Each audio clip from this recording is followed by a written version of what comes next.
Washington football. Woo!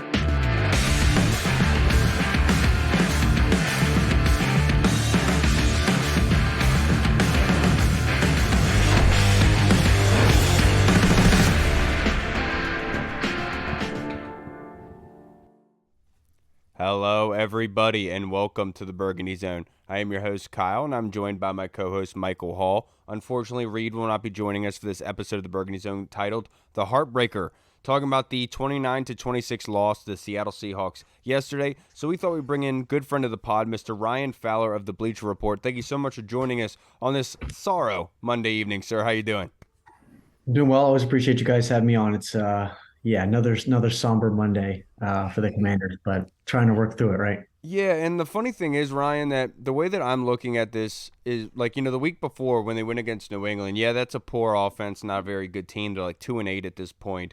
But they won that game on the last drive by getting a turnover when they were trying to go down to get a field goal. And this game was completely different, but it's a completely different vibe. The vibe I'm getting from everyone on social media is that, this was like almost like we got blown out in a sort of way, but Seattle's not a bad team. So let me ask you, Ryan, what went wrong? Yeah, the things that I think everyone are talking about is it stems from the defensive success or lack thereof of anything all year long. And when it comes from a defensive coordinator like Jack Del Rio, that used to be a head coach and considers himself one of the best defensive minds in football, and a head coach in Ron Rivera that had a defensive background as a linebacker with the fierce Chicago Bears defenses in years past, and no improvement shown in year four with these are your guys. However, you drafted them or free agency or trades, whatever way you acquired them, just lack of any improvement on defense. And I know a lot of people are pointing to, well, they traded Chase and they traded Montez. Well, the defense wasn't good when they were here either. And that's the thing that really I point to as well. I was good to see Andre Jones make some flash plays yesterday, run around as a 7th-round pick. But really, for me, it's defensively, because this offense by no means was perfect. And the defense as a whole really gave up one big play because it was 9-9 at half. But there's just flat out not enough. And the second half of football games is where you win or lose games, especially against a talented team like Seattle. And that's really where it starts for me, is on the defensive side of the football where you win or lose games in this league. Yeah, and Andre Jones had 2 pass deflections off the defensive line, which is something that we needed at the time, and it's just unfortunate we couldn't capitalize on that. Sorry, Hall. Yeah, you mentioned social media and like people, I guess, not really overreacting, but kind of blowing the loss out of proportion as far as like score goes. But another thing on social media that's has the fan base happy in a positive way is the one and only Sam Howell. He had another game where he had another quality start where he stacked, I would say, 3 games in a row with quality starts right now. But you mentioned the offense and kind of like the lulls they go through where some games they'll start off slow and then kind of build their way up and then kind of like hit their stride. Sometimes they start off fast and they kind of hit that lull in the middle. And next thing you know, they're trying to like play catch up in the fourth quarter. Do you think that is part of EB and kind of like his evolution as a play caller? Or do you think that's more of Sam Howell, just kind of the growing pains of Sam Howell and a first-year starter, basically? And before you answer that, Ryan, real quick, I Yeah. just want to put this in there. Right now, Sam Howell has 2,592 passing yards. That's 5th in NFL history through 11 games. Yeah, he's doing pretty well, right, for himself. And I know we're talking back a ton, but if our offensive line is better as pass protectors than run blockers, then let him sling the thing. But Mike, I agree with you a little bit. For me, it is just the evolution of Sam Howell, the little growing pains, because even the 15-yard zone read that he took and that Devin Witherspoon took out, that's going to be a learning moment for him, to where if I could get down in that play, then I'm going to try to get down as quick as possible, because all types of defenders are taught not just to hit the quarterback, but to hunt for the football and tackle the football when they can.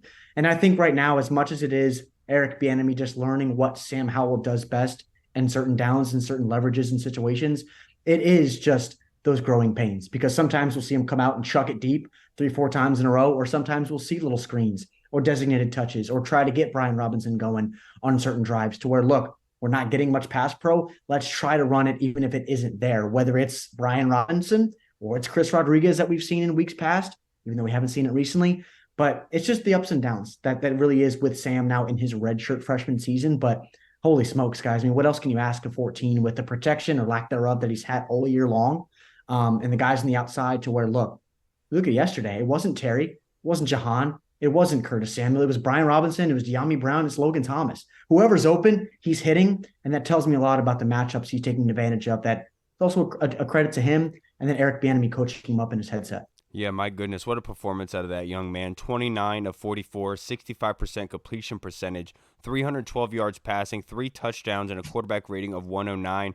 Absolutely off the charts there, but he had a lot of help. And that being said, Brian Robinson himself, 8 carries for 48 yards, averaged 4.8 on the ground, but had 6 receptions, 119 yards, 1 touchdown on 6 targets. The highest, most productive wide receiver for the Commanders yesterday. Talk about the running backs and their usage. It was one of my keys going into this game, and I'm glad that they actually put their foot on the gas in that regard because it paid dividends.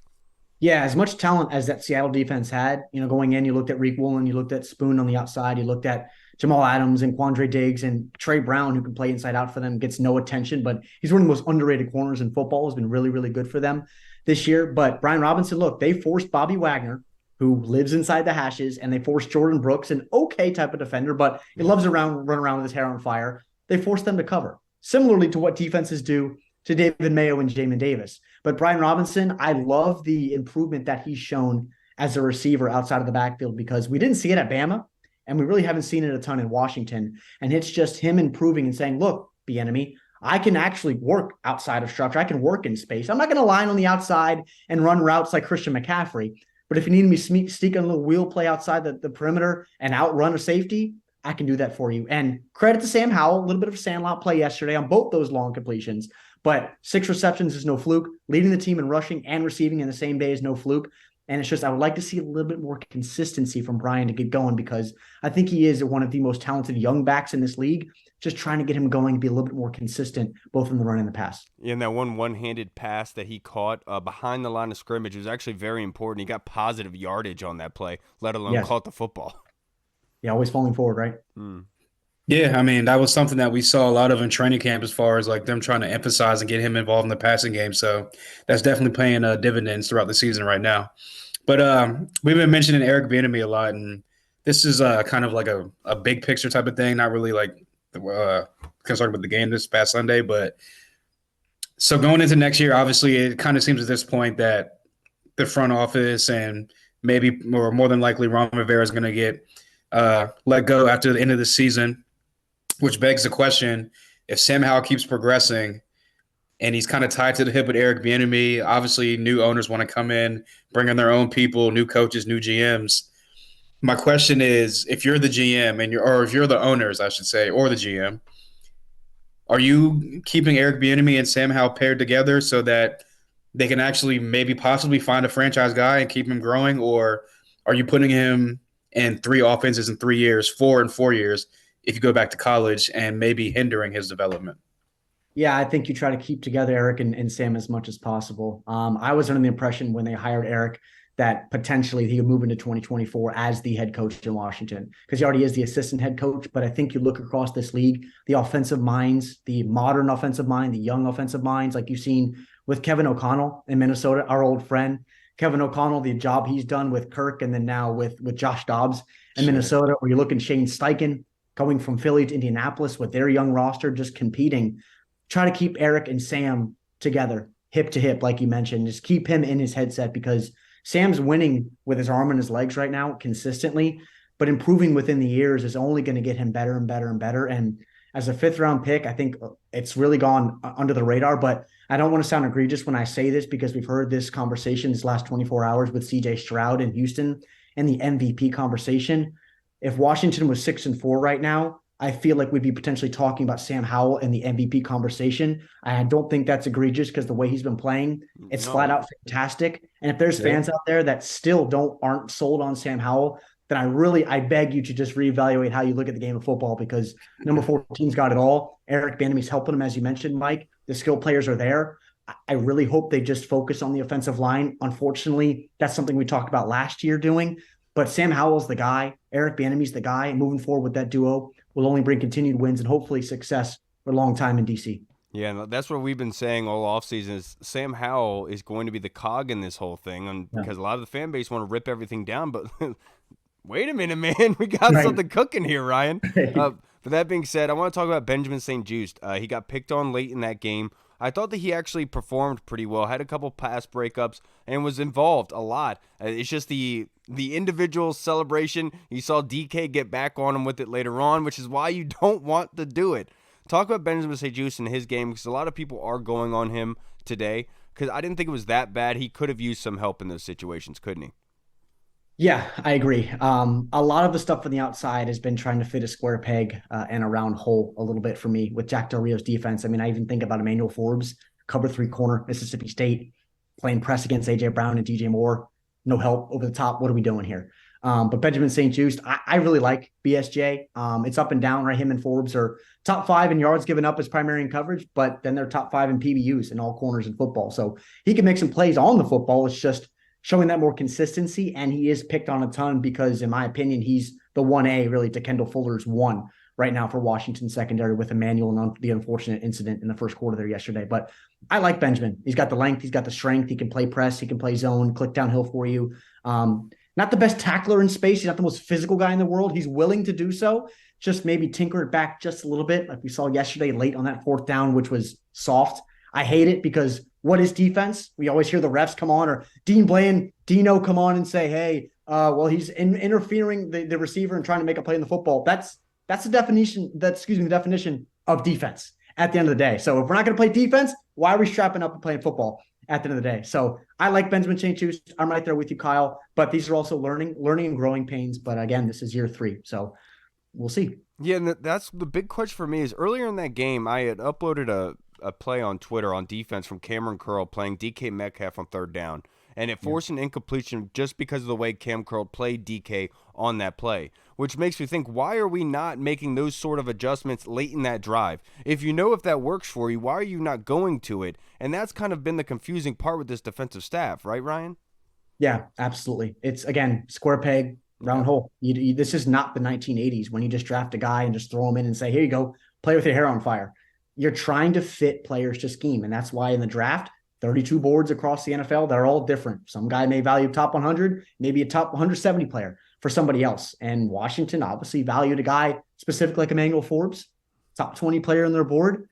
I mean, New England was fun to watch, but then he gets ejected in the first quarter of the next week. He couldn't help himself out. Was it an ejectable offense? Absolutely not. We don't need to go into that too much. But yeah, overall, this defense is shown no improvement. There was no pass rush yesterday. Daron Payne, John Allen, you guys know me. I'm going to say it like it is. They're really non-existent for me these last couple of weeks. I get the John Allen speeches at the pregame. We all love John Allen, Daron Payne. But these are the guys now you need to step up with so many young faces around them along the offensive line. And I'm not seeing it from the big boys in the middle, the guys that are handsomely paid now. They got to show up if they want to win. The next 2 or 3 games, guys, we got Dallas and Miami, 2 or 3 next games. So someone's got to step up or they're going to come into town and put 50 on the board. Yeah, because my line of thinking along that is that Cam Curl has been always effective against tight ends. Going back to his rookie year, you can talk about that Dallas Goedert interception he had against the Eagles. Yeah. He does very well against tight ends, and DK is almost of that sort. And it's just, for some reason, that connection is not being made of the adapted kind of attacking style. It almost seems like we're concerned that it's going to happen, but we're not doing anything to fix it, if that makes sense. Sorry, Hall. Nah, I mean, you're right. Like Ryan's been saying, it's like the square peg, round hole type of thing. And it's been like that for years with this coaching staff, multiple coaching staffs, honestly. But hopefully change is coming in the near future. But speaking of the near future, like the playoffs, obviously, they're still in reach for the most part, like slightly. But for the most part, they're kind of out of reach at this point. Let's say hit a little heater or something like that. But for the most part, the fan base is worried about what Sam Howell's going to develop into for the rest of these 7-8 weeks of the season. But put that to the side. What are you looking for out of this team for that last 7 to 8 weeks of the season? Yeah, I got to see some fight. For Ron Rivera's perspective, for Jack Del Rio, they got to be able to stop somebody when it matters most, because I think we can rely on this offense, what they've shown all year, to at least give the Commanders a chance to win a freaking football game. And that's all you want to do in the NFL. It's not easy to win games. Everybody's in the NFL for a reason. I don't care if you're playing Arizona or you're playing the Miami Dolphins. I don't care who it is. But what I want to see is fight. And if they come home next week against the New York Giants and completely crap the bed and fall in it against Tommy DeVito under center, I'm not letting Jack Del Rio, and whoever, really, specifically Jack Del Rio, I'm not letting him get on the bus back to Ashburn. He can walk home or take an Uber. Honestly, I mean, this is defensively, because I mentioned at the top, this is year 4 of Ron and Jack Del Rio. An improvement has to be shown because these are flat out his guys. Percy Butler, Cam Curl, Khaleke Hudson, Fidarian Mathis, all these guys on defense, David Mayo at the second level, you can go on and on. These are their guys. If this is your personnel, this is your scheme, and it's not improving, and you go in and you potentially lose or give the Giants a chance to win that football game, you potentially lose the season next week. I think it is a must win. This game against Seattle was huge because Washington hasn't beat anybody really with any talent all year long. The Denver game, they were down by 20. They got to beat somebody with some damn talent in the NFL. They haven't done it yet. So I got to see some fight, Mike, bottom line, specifically from the defense and the guys that they paid handsomely up front with 93 and 94 against the Giants next week, who are completely battered and bruised. But who knows? We really don't know what to expect from the Burgundy Gold. Yeah, the Italian Zach Wilson, we cannot lose to that guy, but you probably can say that he probably drove himself to training camp, which you could say a lot, but he wasn't also drafted number 1 overall. You sure his parents didn't drive him to training camp? He lives on him still. Dude, you don't know these days. But Ryan, to wrap this up, I only have a couple more questions for you, brother. But I know this is kind of hard to do because in the grand scheme, it's easy to get in the mold of what's happening recently. But Sam Howell's progression, I know you've already talked about him, but overall, in a nutshell, just talk about the evaluation process of a quarterback coming from college to the pros and how far he's gotten in such a small amount of time. Yeah, I think you go back to Carolina in that Phil Longo offense where he ran a lot of RPO and then came into Scott Turner's offense, and there obviously was spent a lot of time holding the clipboard behind Carson and Taylor last year, which I think helped him, specifically with Taylor. Yeah. And then comes into this year, and you just see it week to week to week. And the biggest thing for me with young quarterbacks is their back foot and their conviction. And when he puts that back foot in the ground, he sticks that thing and that ball is out. He is decisive. He's poised. He's confident. He's thrown with some pinhole accuracy. That throw to De'Ami Brown on 3rd down was fantastic. And there's not many people on earth that can make that throw because 3 or 4 inches north, south, east, west, that ball is incomplete. Look at Devin Weatherspoon. He holds him for just a slight second and then rips that thing really with just his arm. You know what I call that throw? That's called fortitude. That's what that's called. And a little bit, I think I've talked to you guys this before, but just a little arm arrogance. Yeah.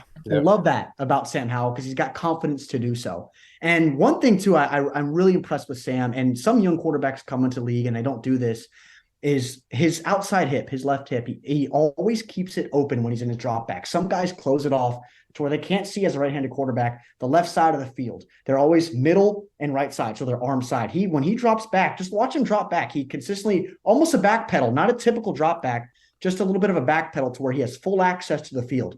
Right to left, left to right. We saw the Brian Robinson touchdown. Yep. He's got Jamal Adams coming off of his right side. He comes out to the left after working right to left, gets out of the pocket, 3 o'clock arm angle, tough throw, right to Brian Robinson's hands in stride.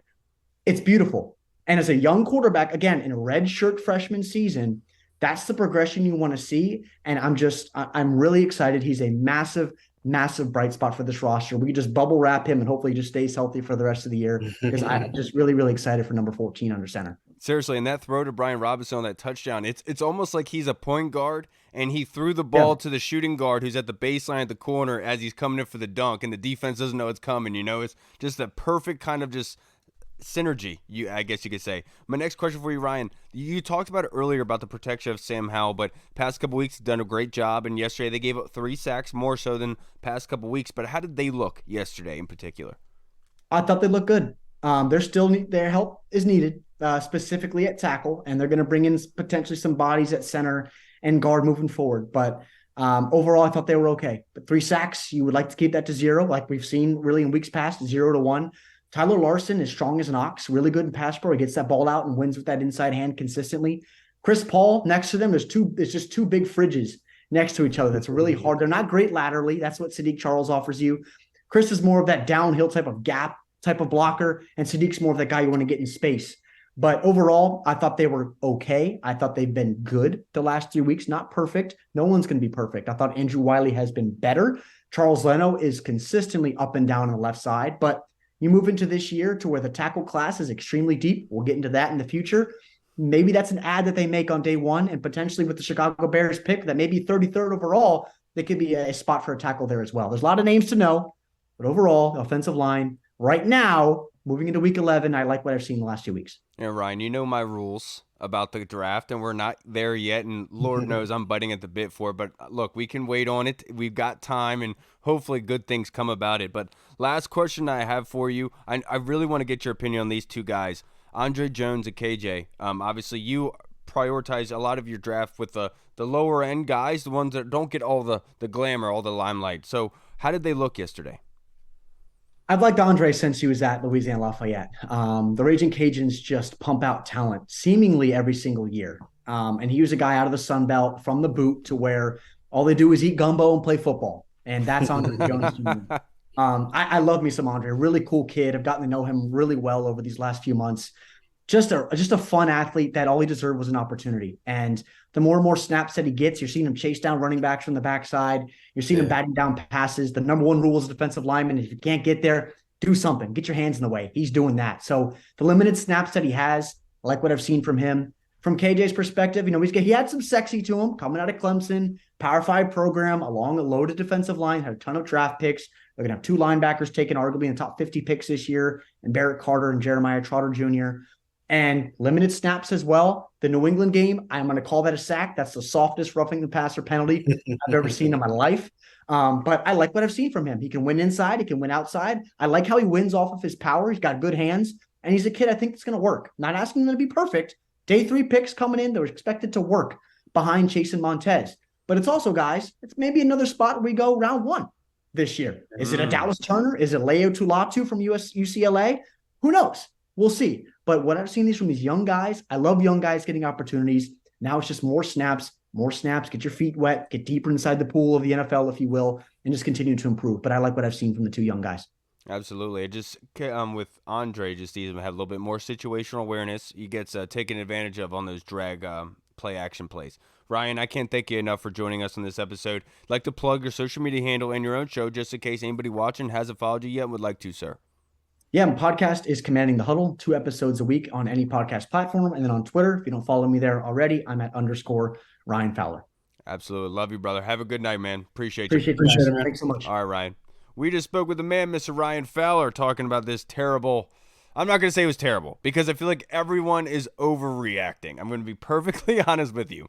Because if you were to ask me how I'd like to lose a game, would I like to lose a football game like we did with the Bears? Or would you like to lose a football game like we did against the Seahawks? I'll take the Seahawks any day of the week and twice on Sunday. I'm not going to lie to you. Everyone could talk about how this being a lame duck this, lame duck that. The fact is, Seattle's a damn good football team. They are well built, just like this football team is. And you saw 2 good football teams going head to head. But for some reason, we cannot finish it out. And, we have to get lucky in a sense, I guess, to win. Because I guess we learned that against New England. Right. Yeah. I think more people are so overreact or reacting the way they are because this is another game where it was a winnable game. We had it in the palm of our hands, and just like a lot of the games over the past couple of years, they've just slipped out of our hands at the last seconds.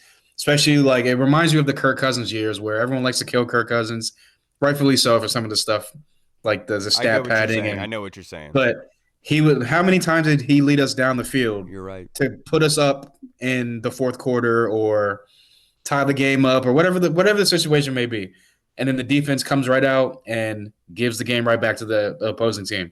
You know what I'm saying? So You're right. That's kind of what it would remind me of, just like the hope of, yes, we're finally going to get a win against a good team, like a winning team, a team with a winning record. This is going to be a statement win as far as hey, this is a team that's on the rise and can maybe push for that 7th seed and make some noise in the playoffs.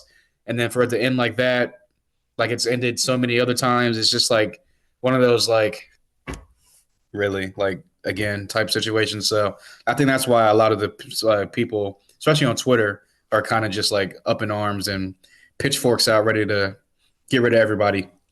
Most losses are, but this one's a little bit worse. The one thing that really irks me, honestly, looking at this game, because I feel like Washington played a good game, so to speak, you could say, given the circumstances permitting, going against Seattle, the firepower that they do offer. Yeah, Gino was playing poorly to an extent, but you know what they can do, and you've seen what has happened to this defense before. So it's not like you can go in saying expecting one or the other. But that being said, Washington had 16 first downs. Seattle had 27. All right, 11 discrepancy, that's pretty big, right? And obviously, passing first downs is a lot more for the Seattle Seahawks. But the third down conversions, Washington was 7 of 15, just south of 50%. Seattle was 4 of 14. First thing that comes to your mind is that's a great stat for our defense. They got off the field, except for the fact that they had 4 first downs off penalties. So you imagine, add that 4 to that 4, that turns into 8 of 14. That's above 50%. And that's what irks me, because you want to, yeah, the players are making these small mistakes and everything, but I understand where Coach Rivera is coming from when he's like, look, there's these other plays that aren't getting called against our guys, but then these same sort of plays are happening against them, and you're calling it for them. And I understand the frustration, because the big play, the run, and the penalties, the first downs, honestly, were the big difference in the game. And that's why, in one of my keys to the game, I said 0 big plays. And my definition of a big play is giving up a big yardage and points for this defense, because this defense has shown a comfortability inside the red zone. When they're in the red zone on that goal line, they feel comfortable, and they're actually welcoming to that stuff. When they give up big plays, big touchdowns, that's when the issues arrive. And we saw the one big play was the difference in the game yesterday. Yeah, to your point, like they've been like throughout the 4 years, honestly, they've been a bend but don't break type of defense. And like, I mean, I don't have a problem with that, like, because I don't really care about yardage. But like, the more pressing stat to me is yards per play and also points per game, as far as like what you're giving up. But when you really like start to think about it, though, at the end of the day, it's like, why are they a bend but don't break defense? And why do they play so much, a little bit, like so much better when they get down into the red zone? And my thing is, it's because they can't give up a big play. There's not enough yardage and not enough field and not enough space to give up a big play. So that's why they kind of clamp. Do you want to know? They kind of clamp down, but do you want to know how I know Jack Del Rio calls defense? Because I do the same exact thing, dude. Not gonna lie to you. I'm not gonna lie to you.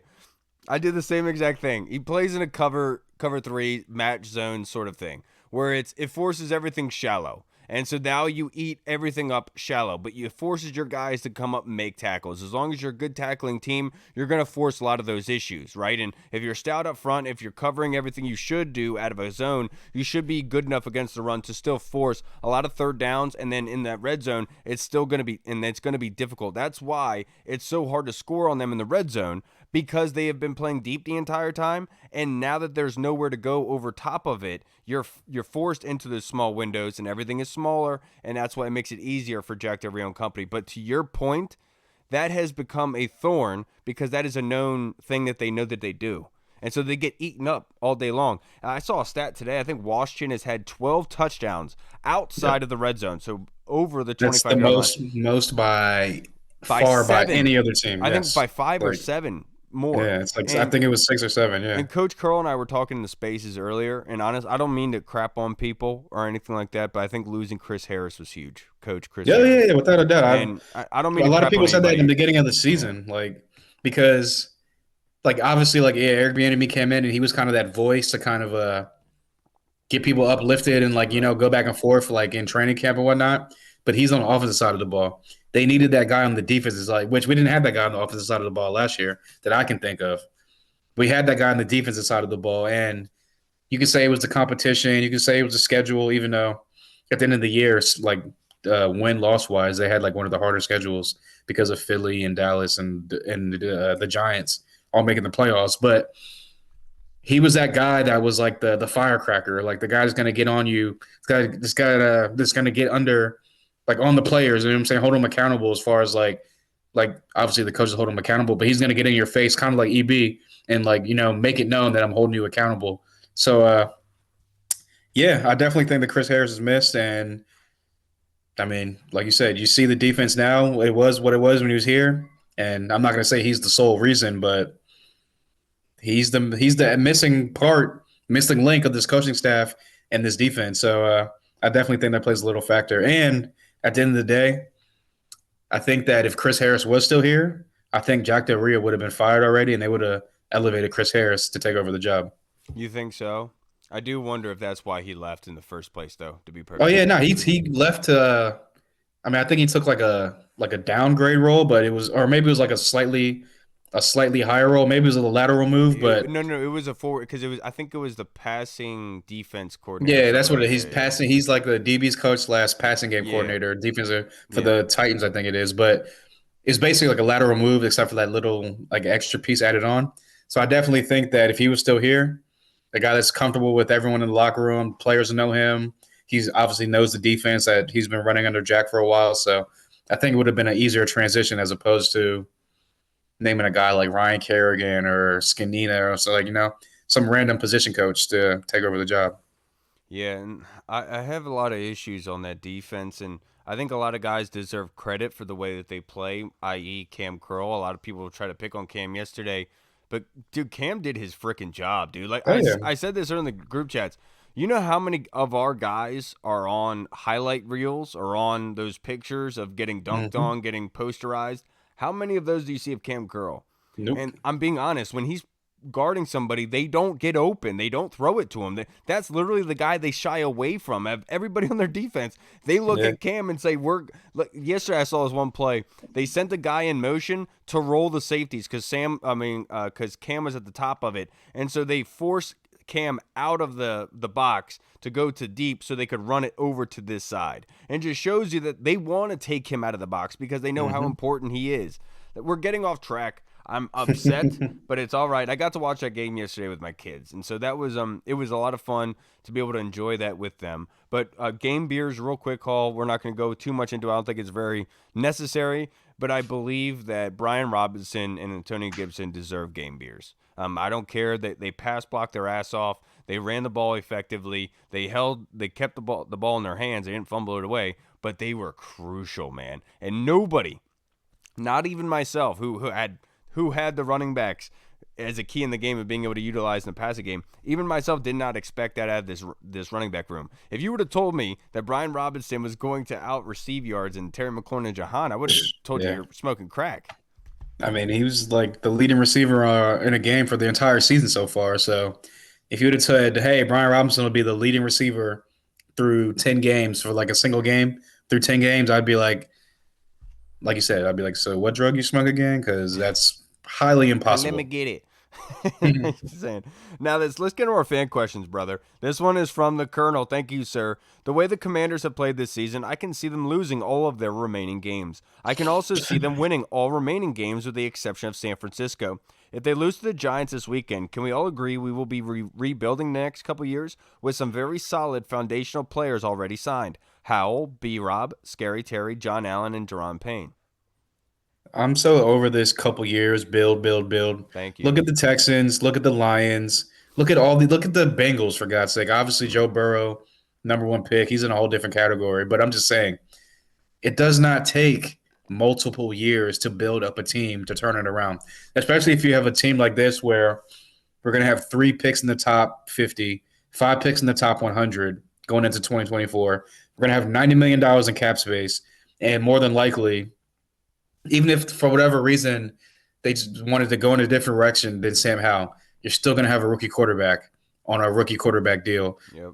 Right now, you have a fifth-round quarterback on a fifth-round rookie deal, which is even cheaper than a first-round quarterback or a second-round Crazy, isn't quarterback. it? I So know. It's nuts.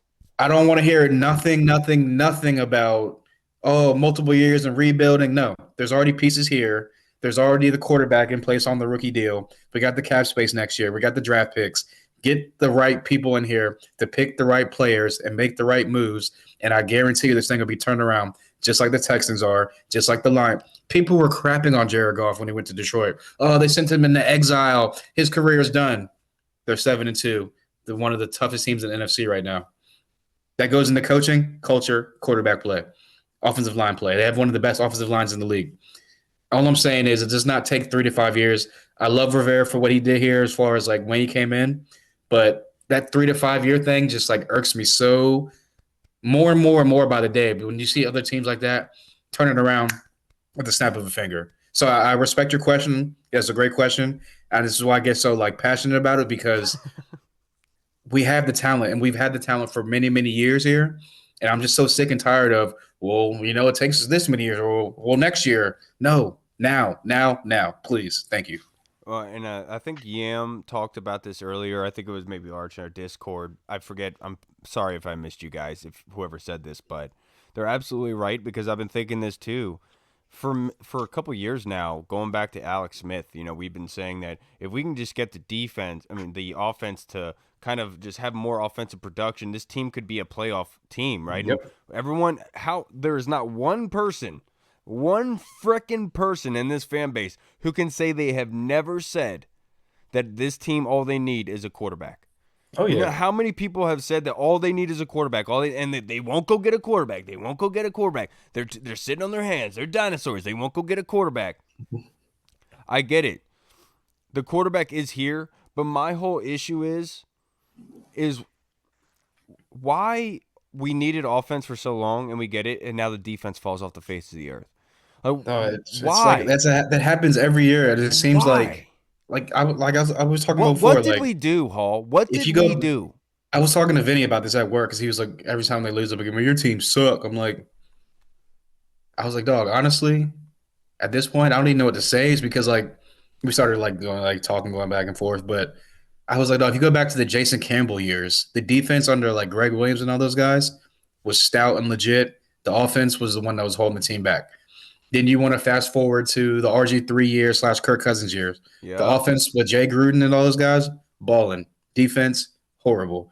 Now here we are under like the Alex Smith and all the 30 different quarterbacks we had in the past 3 years, 4 years, whatever it's been. And we finally seem like we've locked in on a quarterback. But like you said, 99.9 of the fan base said, we seen what we did with Taylor Heineke. Like, if we can just get average quarterback play, like Dude. top 16 or How many better, times did we say that?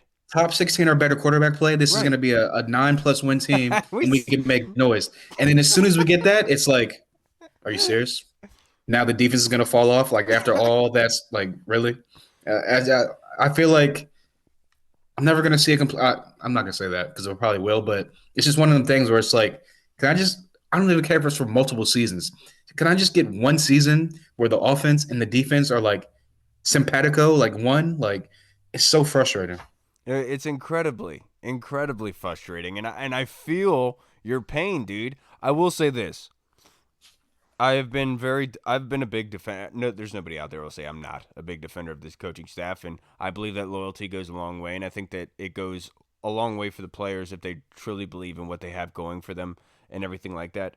But if we find out that Jack Del Rio was pissed about him being demoted and being overlifted by Eric Bieniemy, and this is kind of the reason for all this shit, you need to strap a rocket to his back and send his ass to the moon. I respect the guy a lot, but that's horse shit, dude. And Yeah. honestly, that's the kind of stuff that comes to my mind though, because you're trying to come out with a rational explanation. I know this is completely going off topic to where your question was, Colonel, but the fact is, the huge drop, it doesn't make sense. It doesn't make sense. And getting zero production out of the linebackers and continuing. I mean, I'm not going to say zero. Jamin led the team in tackles with 11. That's great. But he still is lost on the field. He can't read a damn thing. He's like Alice in Wonderland. She just got there and she's like, I'm not in Kansas When it anymore. comes down to it, when you have 11 players on defense and 6 of the starters are first round picks, and this is the results that you get, that says it right there and there. Like, come on. And dude, it's the unfortunate part for me is I know how to attack this team. If they have the 4-man front, the 2 linebackers, all you got to do is chip one of the defensive tackles and go to Jamin Davis's side. Shit, all you got to do is put a tight end on him. You even have to put a lineman on him. That dude's blocked. I'm not going to complain anymor. All right. I mean, honestly, like all you got to do really is so this: pissed off. when they're on the field, just is David Mayo on the field? All right, check to a drag route or a crossing route. Have him run with a receiver or a tight end. You're automatically going to get 8 to 11 yards plus on that. So it's like you said, if we can see that and if we know that as fans, you don't think that offensive coordinators that are like 100 times smarter than us don't see that as well? Like, But that's the thing is that you're supposed to taken advantage of those. Like Logan Thomas did Of that on course, Bobby. yeah, of course. Like Logan's crosser on Bobby Wagner. Perfect situation for something like that. Of course, you would of love course. for that to be Jahan, obviously, or Terry McLaurin, but you take what you can. But My thing is like obviously yes, you're supposed to look for the mismatches and like all that. I know that. My thing is why do we constantly get beat on it? Why is there no adjustments? Like you know what I'm saying? That's my thing. You're gonna get beat every once in a while. I understand that. I'm cool with that. Why do we get beat every single time on the same stuff? Like I why? get your point. My only argument would be that it is allowed because you're not giving up anything deep, and I think that they understand that anything deep is a cut to the throat. But the crazy thing is they've given up more than anybody else this And season. that's my And point that's when the it, crazy part, Hall, is like they play this zone kind of safe, but then they're still giving. And so at some point you're gonna say, who is coaching the DBs, bro? and that's my point because like obviously there was like big play problems when Chris Harris was here, but that kind of switched like maybe 5 6 games into the Right. season. Just like with the whole rest of the defense would kind of morph into that okay bend but don't break defense. And like you said, that's why it's so frustrating because I have no problem with bend but don't break. I have no problem with the 2 high shell, the 3 high shell, keep everything in front of you. But why are you still giving up explosive plays by the dozens at this point? Like it makes literally no sense. It doesn't. I'm tired of complaining, all right? I love Jamin. It's just I'm disappointed. I really am. And I don't blame David Mayo. David Mayo is not a first round pick. You know, Look, and of it's course, not, and no. no disrespect to Jamin, he didn't select himself. You I know get what? it. Danny Rouye has a saying that I heard it and I was like, you know what? I'm gonna steal that. And I'm gonna use David Mayo because we're talking about David Mayo. He's like, I don't blame David Mayo for being David Mayo. He's David Mayo. I blame the people that put him on the field to put him in the position to be David Mayo. You know what I'm saying? I mean, come on, man. There's only so many linebackers in the NFL that could play. I know, But but it goes to the bigger point of like I said, I just use David Mayo as an example. yeah, It could go for any I player. got you. You know what I'm saying? It's like My big issue, I'm gonna say this right now. I said it on the spaces. I'm gonna keep it real with you guys. In the grand scheme of life and football, let's separate them two. Jamin Davis has not shown progression and production as a linebacker in the NFL as a linebacker. Has he come adjusted? Is he ahead of the play at all, or is he more reactionary kind of production? Is that what you're getting? You're not seeing the sort of mental progression of Jamin in any sense. You're seeing some physical, but not much of mental. and that's my point. Hold Like on, that's like oh, yeah. and that's what you need. On the flip side of that, in life, Jamin continues having these speeding issues off the field. I think there is obviously a connection there in saying that he's not learning. He's here for the fun of it, and he's here for the ride. And I don't want to hate on Jamin. I don't know him at all. I'm just saying I'm putting two and two together, and this is a young man who's not progressing and not getting better. And at some point, am I going to blame the coaches that are coaching him, meaning the linebackers coaches, or are we going to look at him and say, what are you doing here, bud? Do you even want to be here? And that's kind of like my point where it's like I'll use Cody Barton for an example. The rap on Cody Barton was, oh, like yeah, he gets high volume tackles, but it's like downfield tackles. He's not like a good like run fitter, run stopper, whatnot, blah blah blah. So whenever you see Cody Barton making a tackle 10 yards down the field, you're getting mad at it. It's like, okay, well, yes, I can get mad at that, but like I can't get mad at Cody Barton for being Cody Barton. I'm getting mad at the person that signed Cody Barton to be Cody Barton for this defense. You know what I'm saying? Yeah. That's kind of my point. All right, let's go because we got preoccupied. I know. Just complaining all. This is That's what it how was like. frustrating this loss was. It's This just like is I what gotta it- just. So if you wish to know what it was like when Hall and I drove into work together after the game, so that's exactly what it was like. But now let's get into our fan questions to wrap up this episode with Rapid Fire Hall. Take this one from Yam Sensei. Thank you, brother. Who in the world is out there to realistically be our new DC in 2024 and why? Yeah, I would honestly, I'd have to like look at the candidates out there, look at the up and coming names and whatnot. But we know how the NFL works. Whoever the next head coach is going to be, he's going to hire one of his boys, a guy that he's worked with in the past, someone that he's come, rub shoulders with at a different team, a different spot, different organization before. So I think it really all depends on who the next head coach is because it's going to be that good old boy network where he'll bring in somebody that he's comfortable with, kind of like what Ron Rivera did here before EB got here.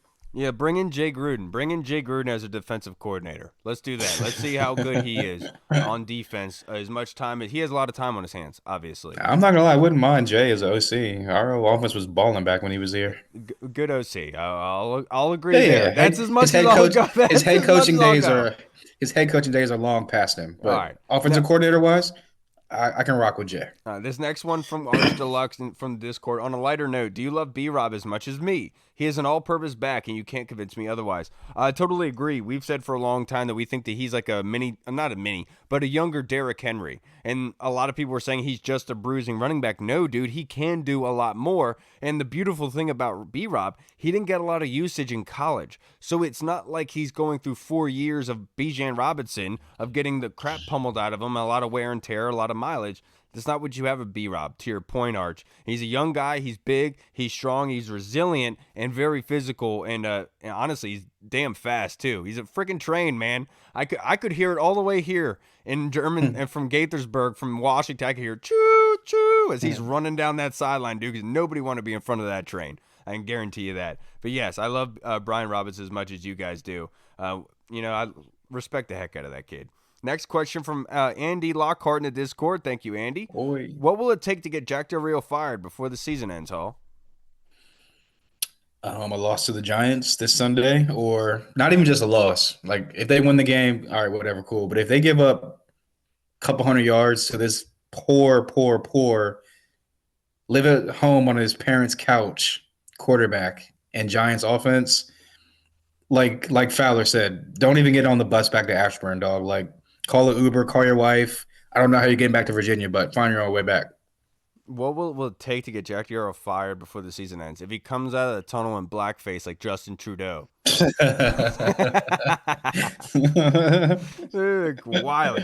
All right, now this next question is from Chris Comerton. Hall, when was the last time we had a quarterback throw for 300 plus in 3 straight games? Man, it feels good. Also, were you guys as comfortable as I was when Sam was about to take us down the field on that final drive? He's trying to stay positive. Yeah, I was actually, like I said, I was talking to Vinny at work about the game, and I was saying to him, I was like, yeah, once we got the ball back with however many minutes left to go, I knew, like, I had 100% confidence that we were going to go down there and score. But I was just worried about what was going to happen after we scored. I literally was, like, talking to my brothers as it was playing out, like, we're going to score. Don't leave that much time on the clock. And then they left, 50-something seconds left on the clock, and I was just like, to myself, I was like, that's going to be way too much. I've seen this play out before. I've seen this movie before, and you saw the outcome. But, yeah, like I said, to be positive, the positive side of things, Sam Howell is trending in the up direction.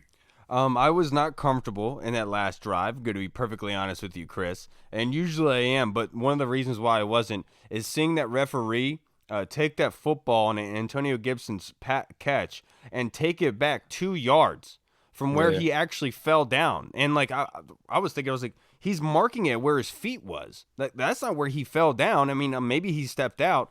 But the crazy thing is everyone's going on Rivera about those timeouts. I felt like Rivera called that timeout in order to give the refs time to review it. Because he's sitting there saying, I can't tell you to review it. We're within the 2 minutes. And, like, this is the crazy thing about New York, man. Like, the simple stuff that happens for other teams, like that should legally should happen. When they say they called in New York, they're really calling to the Mara's office in New seriously. York to be like, yeah, screw those guys over. Let me get back to my game. Click.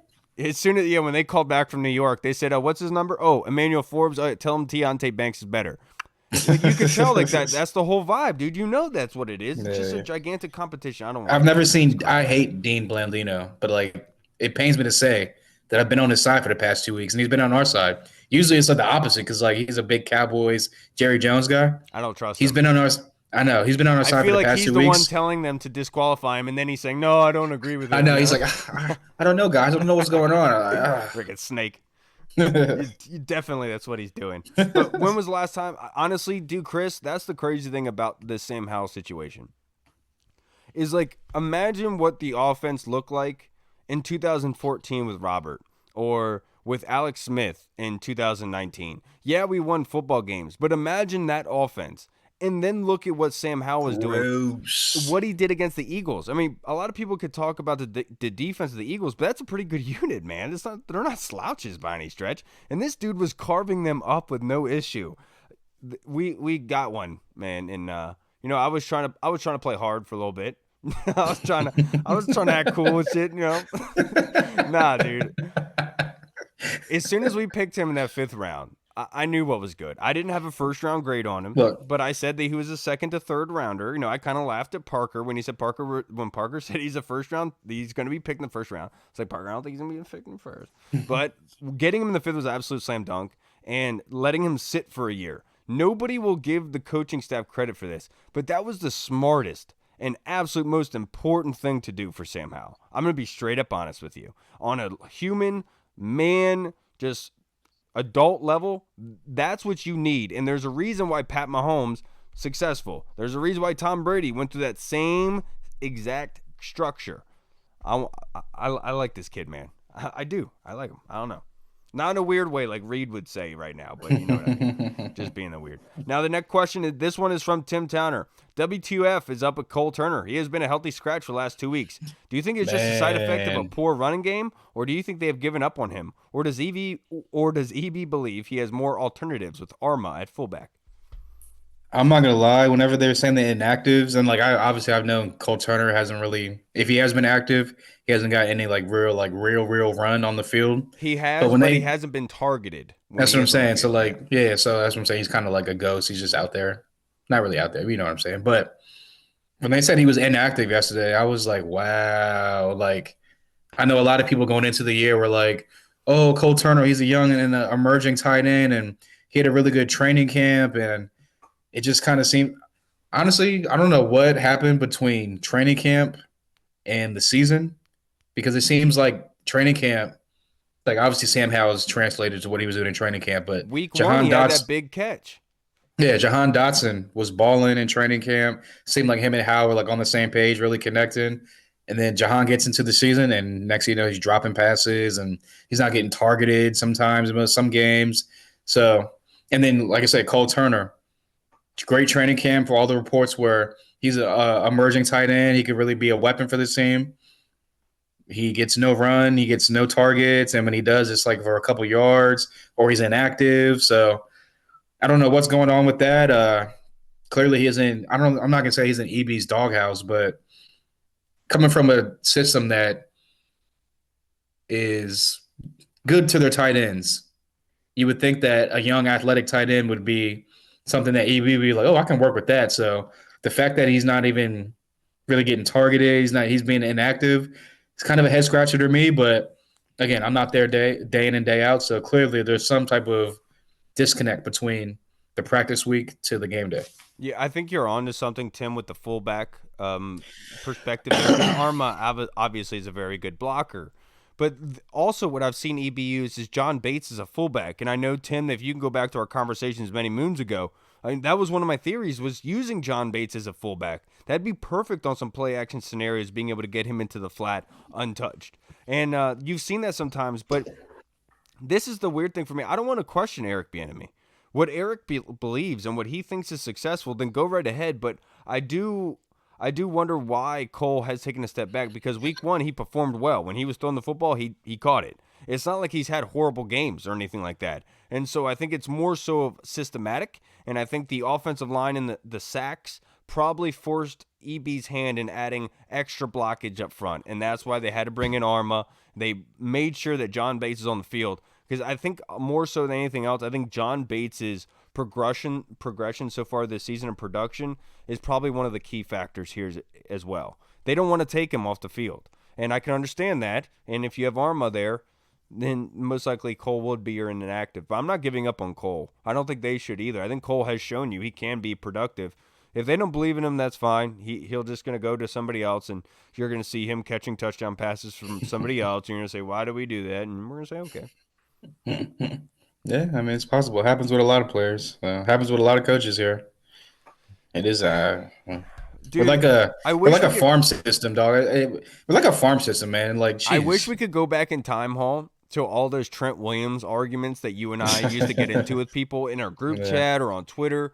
Like, people would talk about as like him testing positive for weed as to why he wasn't the best left tackle in the league at the time. Which didn't even make any sense. Why are you guys hating on your own guy? Like, and like, oh no, this is Ashburn syndrome, bro. This is Ashburn syndrome. He gets injured all the time. That's why I can't stand he that only Bama. plays for half of a season. That's why I can't stand that Bama, because they came up with that stupid name that makes fun of its own fan base, and we paraded around and celebrated like it's some smart thing to do. We look stupid. And like, that's the funny thing is those people are complaining that this regime let Trent Williams walk, but weren't gonna come out here and say that Trent Williams is the number one left tackle in the league because that was a homerish thing to do. I can't stand people sometimes, man. I don't know why I'm complaining so much this episode. Hopefully I'm just limiting it to this one and you can just get my ranting out now. But a lot of things are just happening, and it's unfortunate because we talked about it before with the Eagles, these close games, and you want to win, and it's a game of inches, man. The butterfly effect, and that one big play, that one big run is I forget. Straw broke camel's back, man. I forget who it was. It was like one of these like those like old school like college coaches that was like real like good back in the day, like real like the big like the Nick Saban of like the 70s or 60s, whatever it was. Lou Holtz? Nah, not the spitter. Pause. But call him Daffy. Basically he said that football games come down to about like it's 60-minute game, but it comes down to like, and a lot of coaches say it's like a cliche thing, but it comes down to it's a 60-minute game, but it comes down to like 2 to 3, like 3 to 5 plays. And if you can convert on half of those plays out of those 5, more than likely you will put yourself in a position to win the game. And it just seems like when it comes down to those 3 to 5 plays in a game with Washington over the how many years it's been, different regimes, different coaches, it just seems like we don't make the plays and the other team does. And that's the difference between a losing record at the end of the year and a winning record at the end of the year. We could easily be that team, but we got to buckle down and knuckle up and make those 2, 3, 4, 5 plays that are going to be the game-changing plays. And like I said, that's the difference between good/championship teams and the middle of the pack /bottom teams, which is what we've been for a very, very long time. Yep. All right, boys. This is going to wrap us up for this episode. I can't thank you enough. You made it this far. You are a champion. I want to give a game beer to Diami Brown. Definitely deserves it. 2 receptions, 41 yards, 1 touchdown on 2 targets. Did what he was asked to do. Sam Howell obviously deserves a game beer. I mean, my goodness, the kid is amazing. That being said, take yourself to Texas Roadhouse, my brother. Go get yourself a country fried steak. Go get some mashed potatoes and a salad or soup, whatever you like, brother, and enjoy that Foster's. Whatever you like, man. Yingling. I'm a Yingling guy. Hall stole my beer, but it's okay. I'll let him have the beer. Get yourself. Well, we were drinking Yingling before. Before. Before. All right, everybody. That's going to wrap us up for this episode. I can't thank you enough. We'll see you guys again on Thursday. Make sure you don't miss it. We're going to have a great guest lined up for you then. All right, everybody. I'm Kyle. I'm Hall. Appreciate you listening to my vent session. Yeah, the vent session. That's what we should name this. All right, everybody. We'll see you on Thursday. Washington football. Woo! Hello. What's up, everyone? This is Kyle from the Burgundy Zone. We are releasing our own merch to support the show. If you want to rock the Burgundy Zone logo or you want to see Reed's face on your shirt, we got it. We're starting with t-shirts, hoodies, and zip-up. So if you're a fan of the show, make sure you snag one before they are gone. Check out the link in our bio on Instagram, or you can find the link in the description of the video. Thanks again for all your support. Until next time.